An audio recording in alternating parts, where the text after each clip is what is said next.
Hello বন্ধুরা, এটা হলো গতকাল যে আমি যোগাতে গিয়েছিলাম রেড রোডে। সেই রেড রোডে যাওয়ার জন্য আমরা ভোরবেলা 2:45-টের সময় বেরিয়েছিলাম বাড়ি থেকে, কারণ আমাদের ওখানে 4টের সময় রিপোর্টিং টাইম ছিল। তো অতটা রাত্রে আমি যাব কীভাবে, সেই জন্য অভিজিৎ আমাকে একটু এগিয়ে দিতে যাচ্ছিল। আমাদের যোগা স্কুলের সামনে একটা বাসের অ্যারেঞ্জমেন্ট করা হয়েছিল, ওখানেই বাস দাঁড়িয়েছিল, সবাইকে বলা হয়েছিল ওখানে 2:30 থেকে 2:45-টের মধ্যে পৌঁছে যেতে।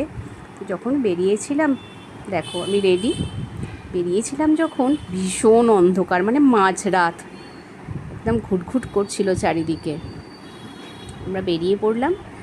দেখো রাস্তাটা, দেখলেই বুঝতে পারবে কোথাও কোনো জনপ্রাণী নেই, একদম শুনশান চারিদিকে, সবাই ঘুমাচ্ছে, শুধু আমি আর অভিজিৎ বেরোচ্ছি।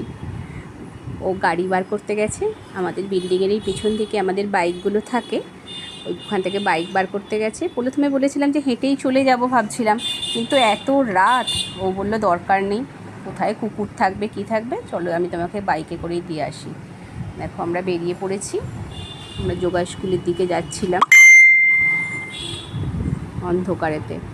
আমার তো ভয় লাগছিল একটু, যেন এত ফাঁকা কোনো দিন তো মাঝরাতে বেরোয়নি, যখনই বেরোচ্ছে হয়তো অনেক লোক থাকে। দেখো আমাদের বাসটা এসে পৌঁছে গেছে, বাস দাঁড়িয়ে রয়েছে, কিছুক্ষণ যে রেস্টুরেন্ট ওখানেই বাসটা দাঁড়িয়েছিল। ওর পাশের গলি দিয়েই আমাদের যোগার স্কুল, আমাদের সব টিমের মেয়েরা দাঁড়িয়ে রয়েছে, সবাই এসে গেছে মোটামুটি, 2-4 জন তখনও বাকি ছিল। আমি তো ফোন প্রথমে নিয়ে যাইনি, ওই জন্য এখানেই ঢুকছিলাম, অভিজিৎকে ফোনটা দিয়ে দিয়েছিলাম, বলেছিলাম তুমি ফোনটা নিয়ে চলে যাও, আমি ফোন নিয়ে যাব না। তারপরে পরে অবশ্য নিয়ে গিয়েছিলাম, একজনের কাছে রেখেছিলাম। সে এরপরে দেখবে আবার আমার মেয়েরও কালকে সকালে যোগা ছিল, জানো তো, আমার মেয়ের যোগা ছিল বলে অভিজিৎকে বলেছিলাম তুমি ওকে রেডি করিয়ে নিয়ে যাবে। দেখো এটা আবার ভোরবেলা 6:30টার সময় ও মেয়েকে নিয়ে বেরিয়েছিল, ওরও কালকে সারা রাত ঘুম হয়নি, একবার আমাকে পৌঁছে দিয়েছে, একবার মেয়েকে তুলে রেডি করিয়ে নিয়ে যাচ্ছিল। এটা ঘড়িতে যদিও তোমরা দেখছো 7:10 বাকি, বাট আমাদের ঘড়িটা আধ ঘন্টা ফাস্ট করে রাখা, এটা অভিজিৎ রেখেছে। এই যে আমার মেয়ে রেডি।